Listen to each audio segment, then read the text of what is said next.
International election digital प्रोग्रामच्या अंतर्गत आज आपल्या 32 रायगड लोकसभा मतदारसंघामध्ये 4 देशाचे डेलिगेट्स आलेले आहेत।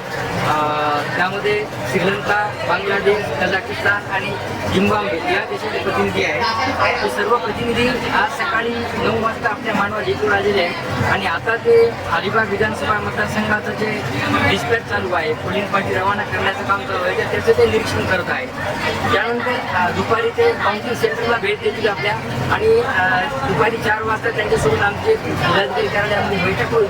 मग त्यांना आपण सर्व केलेली प्रक्रिया आहे ती समजून सांगणार आहेत, आपण काय काय तयारी केली आहे, काय काय नाही। त्यानंतर मग आज ते मुक्काम करतील अलिबागमध्ये आणि उद्या सकाळी ते प्रत्यक्ष मतदान केंद्रावरती मतदान प्रक्रिया चालू असेल त्याचं अवलोकन करतील आणि अवलोकन करून ते सगळी प्रक्रिया आपण समजावून घेतील। अशा पद्धतीने त्यांचा आपण दौरा आयोजित केलेला आहे। मग 8 तारखेला ते सकाळी इथून मुंबईला रवाना होतील। अशा पद्धतीने त्यांनी दौऱ्याचं नियोजन केलेलं आहे। इंटरनॅशनल इलेक्शन डिजिटल प्रोग्रामच्या अंतर्गत वेगवेगळ्या देशामध्ये निवडणूक प्रक्रिया कशा पद्धतीने चालते, विशेष करून भारतासारख्या एवढ्या मोठ्या देशामध्ये एवढी मोठी लोकशाही आहे। या एवढ्या मोठ्या लोकशाहीच्या देशामध्ये निवडणूक प्रक्रिया अतिशय निपक्षपातीपणे आणि एवढ्या चांगल्या प्रकारे आपण इलेक्ट्रॉनिक वोटिंग मशीनवरती करत असतो।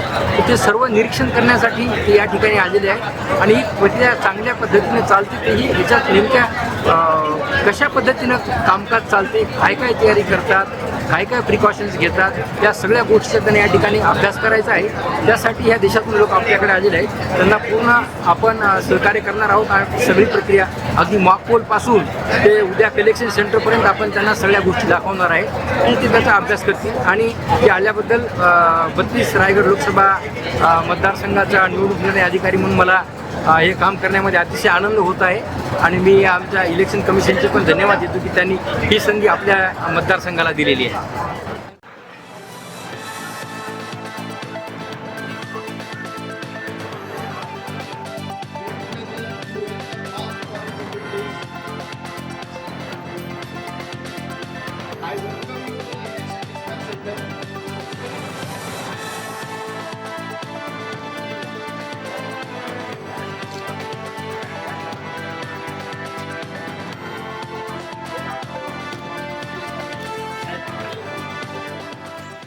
टाइम्स डिजिटलला लाईक करा, सबस्क्राईब करा, शेअर करा आणि बेल आयकॉन दाबायला विसरू नका। पाहत रहा टाइम्स डिजिटल।